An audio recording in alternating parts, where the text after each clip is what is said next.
Bonjour Guillaume. Alors d'abord, est-ce que tu pourrais essayer de te présenter? Bonjour à vous.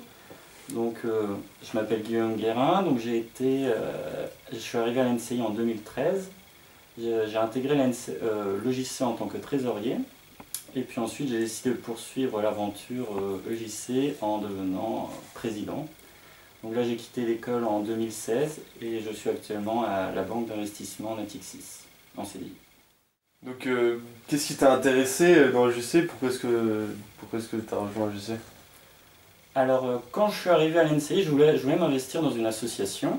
Et on va dire à l'NCI, on a quelques grosses associations, on a le BDE, mais on a également la JE. Donc la JE, je pense qu'on ne savait pas trop ce que c'était au départ.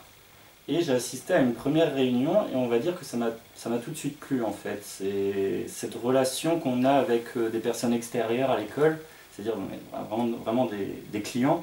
Ça m'a tout de suite intéressé, c'était la première raison qui m'a incité à rejoindre cette association. La deuxième raison, c'est parce que je voulais devenir trésorier, je voulais être dans une association et être trésorier. Et le JC a vraiment un avantage, c'est que la trésorerie est très intéressante parce qu'on apprend beaucoup de choses. On va dire c'est la trésorerie assez sommaire, mais on apprend tout ce qui est bilan comptable, déclarer les impôts, payer les étudiants, donc ça m'a beaucoup intéressé. Quelles sont les différences que tu as pu observer entre ce à quoi tu t'attendais et ce que tu as vraiment découvert lors de ton mandat de trésorier ou même pendant la présidence? Et en fait, il faut savoir que la junior entreprise de l'NCI, elle n'est pas seule. Et ça, c'est la première chose qui m'a frappé.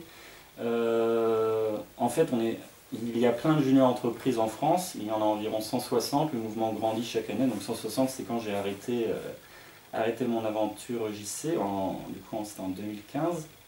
Et je pense que maintenant, on doit être 180 et ça continue. Donc en fait, c'est un mouvement où il y a vraiment beaucoup de monde. Et on est accompagné par des grandes entreprises, par des partenaires, on va dire, assez prestigieux. On a EY, l'un des plus grands cabinets de conseil. On a Engie aussi, on a BNP Paribas. Donc là, on appartient à un grand mouvement et ça, c'est ce qui m'a vraiment étonné, effectivement. As-tu trouvé ça compliqué d'associer à la fois le travail de junior entrepreneur et le travail nécessaire lors de ta formation à l'NCI? Non, parce que tout simplement le travail, comme tu le dis, à l'EJC, c'était pas un travail en fait, c'était un véritable plaisir. Et donc, quand pour du plaisir, on trouve toujours du temps.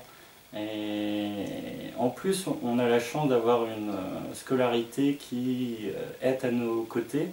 Et donc, on a pu avoir une dispense d'options et ça permet de gager 3 heures de plus par semaine. Et donc, effectivement, l'impact sur, on va dire, nos études est réduit. Donc je pense que globalement, il n'y a pas trop de soucis, quoi. C'est vraiment du plaisir et voilà. Du coup, tu as eu un mandat donc, de trésorier, ensuite tu es allé vers la présidence. Qu'est-ce qui t'a attiré? Pourquoi tu as voulu prolonger l'expérience JE au sein du pôle présidence? Bien, je voulais tout simplement continuer l'aventure au sein de l'EJC. Un an, ça passe très très vite et à la fin de cette première année, j'avais encore envie. J'avais encore de l'énergie pour cette association et le poste de président, c'est un poste avec des tâches qui sont assez différentes quand même de mon poste de trésorier. Et donc au final, c'est une année à s'investir, mais c'est une année encore où on va apprendre d'autres choses et des choses qui peuvent être très utiles dans le monde de l'entreprise. Ça m'a fait plaisir de m'investir un an de plus et ça m'a beaucoup apporté, oui, effectivement. Quelles ont été les principales difficultés que tu as rencontrées en tant que président de JC? Euh, la présidence, c'est un poste assez différent, on va dire, des autres pôles parce qu'on doit manager une équipe et on n'a pas l'habitude de ça. Moi, j'étais pas préparé à manager une vingtaine de personnes et c'est pas évident tout simplement de trouver, au final, de se retrouver devant 20 personnes et de les mener, d'essayer de les convaincre, de s'investir dans cette association qui leur prend beaucoup de temps. Et ça a été la plus grande difficulté parce que des fois, voilà, on a des projets statistiques à faire, on a du travail à rendre, on a des examens, mais l'association doit continuer à vivre et elle doit surtout aussi s'améliorer. Le but de la junior entreprise, c'est que on ne se repose pas sur nos acquis, parce que les acquis, on les perd. On les perd parce que chaque année, c'est une nouvelle équipe. Et donc, il ne faut pas se reposer sur ses lauriers, et il faut donc motiver les gens pour que ce qui a été accumulé les années précédentes ne se perde pas. Et donc, il faut trouver les justes mots, il faut trouver les projets qui permettent à l'entreprise, pas l'entreprise, mais enfin, la quasi-entreprise, la junior entreprise, de toujours prospérer, de toujours aller de l'avant. Du coup, je suppose que parmi toutes ces motivations, il y avait la L30. Quelle a été ta réaction quand tu as appris au tout début de ton mandat que vous en faisiez partie? Bien, tout d'abord, on va dire quand on l'apprend, c'est une émotion, on va dire, assez vive et intense, parce qu'on va dire, on est, je pense, une junior entreprise à taille modeste. On n'avait pas pour vocation à rayonner nationalement, on essayait de se maintenir, de progresser, et de voir que le mouvement reconnaît notre travail et nous félicite pour ce travail. Oui, c'est une émotion intense, et ça motive à poursuivre les efforts qui ont été faits les années précédentes, et à tout faire pour ne pas décevoir nos prédécesseurs, parce qu'ils se sont investis, et c'est grâce à eux, c'est grâce à la transmission de leurs connaissances et de leur motivation qu'on a pu justement avoir cette 10 des 30, et notre devoir, c'est de poursuivre ainsi. Qu'est-ce que ta junior entreprise a particulièrement réussi et dont tu es fier? Alors, je pense que déjà ce qui est très bien en junior entreprise, c'est de conserver les acquis des années précédentes. Comme je l'ai dit, voilà, c'est une nouvelle équipe chaque année, et c'est le fléau des junior entreprises, c'est, on va dire, la perte de capital humain, la perte de connaissances. Et donc là où je suis déjà content, c'est que ce qu'on a acquis, ce que les anciens nous ont transmis, on l'a gardé, et on l'a également transmis aux autres générations. Donc ça déjà, c'est déjà un point que je suis fier, dont je suis fier. Et le second point, je pense, c'est qu'on a réussi à se rapprocher, on va dire, des élèves. Parce que quand je suis arrivé à l'école, l'association était, je pense, dans le paysage associatif de NCI, un peu exclue. Il y avait le BDE qui prenait, on va dire, une place assez importante de la visibilité. Et la JE, ça paraissait un peu de l'extérieur. Une association où au final on ne fait que travailler, et peut-être où voilà, tu t'inscris là et après tu vas pas forcément t'amuser, voilà. Et là où je suis content, et c'est ce qu'ils l'ont très bien fait aussi, l'équipe à Florian Rochet, c'est de se rapprocher des élèves, de leur montrer que même si on travaille, même si on est en relation avec des professionnels au jour le jour, même si le travail n'est pas toujours très intéressant, ou si on n'a pas un résultat direct, comme c'est le cas pour le pôle prospection, eh bien, il y a quand même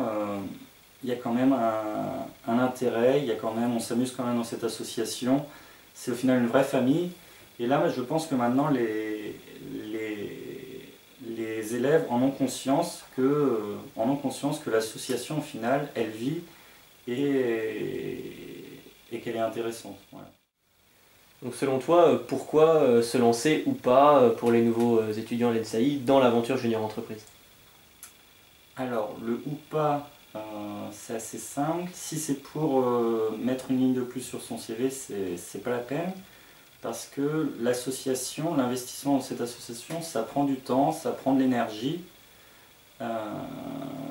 Mais voilà, c'est l'investissement, mais à côté, on va vraiment beaucoup apprendre. Voilà, c'est vraiment considérable.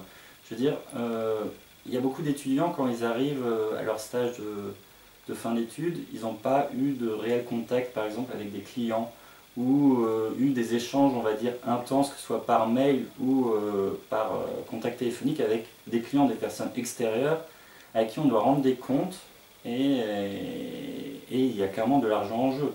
Certes, des faibles montants, mais il y a quand même de l'argent en jeu, il y a des contrats autour, il y a tout un cadre juridique qui est autour, donc c'est quand même des responsabilités.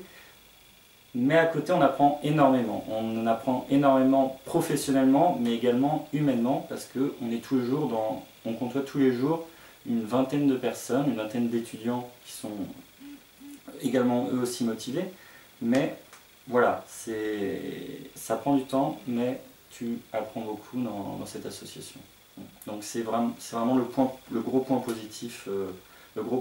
C'est humainement parlant et professionnellement parlant, c'est l'acquisition de compétences uniques que tu n'apprendras jamais sur les bancs d'école à l'NCI et qui, auprès de professionnels, fait tout de suite la différence. Surtout quand on n'a pas d'expérience professionnelle autre et qu'on essaye d'avoir soit son premier poste, soit un stage de fin d'études qui nous intéresse absolument.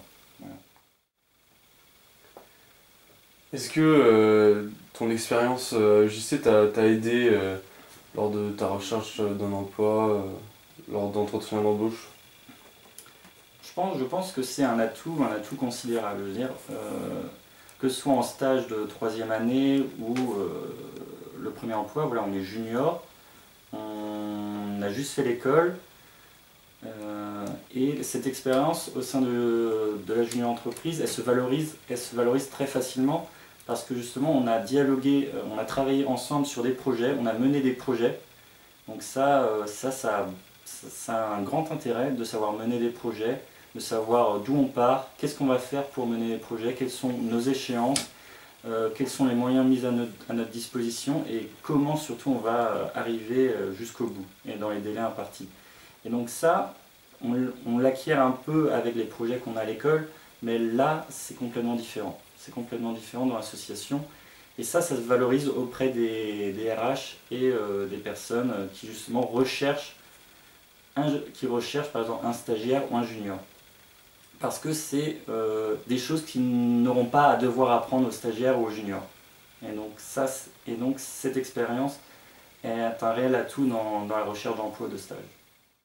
Donc finalement, qu'est-ce que tu vas retenir de tes 2 ans de mandat? Ce que je vais retenir, c'est avant tout cet aspect humain de l'association. C'est l'échange qu'on a, c'est le partage qu'on a avec des personnes et ça c'est unique, c'est une expérience unique et c'est ce que je retiendrai. Là je pense que après ces 2 ans, j'ai noué des amitiés avec des personnes qui, je pense, dureront longtemps. Comment juges l'évolution de JC? L'association évolue, on va dire, dans le bon sens, c'est-à-dire que, comme je l'ai dit, l'une des problématiques en junior entreprise, c'est voilà, la passation, c'est transmettre ses connaissances. Donc on n'est pas à l'abri voilà, qu'une année, il y ait un petit coup de mou et on est une équipe pas forcément très motivée, mais qui risque voilà, de perdre un peu tout ce qui a été accumulé au cours des années précédentes. Et là, je pense que depuis quelques années, c'est pas le cas. Je pense que les équipes sont toutes bonnes et elles arrivent justement à réussir les passations avec les nouvelles équipes. C'est-à-dire qu'on arrive à garder des fondements solides, mais chaque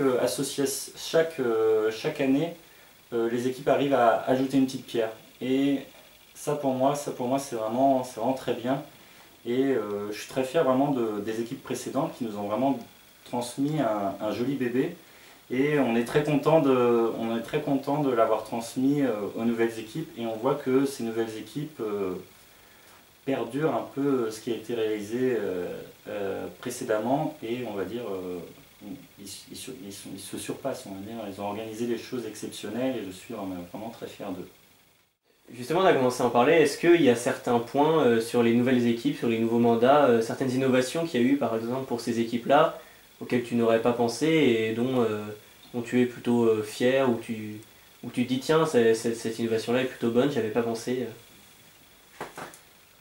Là où je suis vraiment très fier de l'équipe qui m'a succédé, c'est l'organisation d'un congrès régional. Donc, moi je me souviens quand j'étais à la présidence ou même trésorerie, on se disait que c'était pas possible. Je veux dire, mathématiquement, on ne peut pas faire rentrer 300 juniors entrepreneurs dans nos locaux. Et cette équipe a réussi à organiser un événement, je l'ai vu que de l'extérieur, mais on va dire exceptionnel. On va dire, tout le mouvement était, on va dire, très content de cet événement qui a été une réussite totale. Donc, et je suis vraiment très fier d'eux.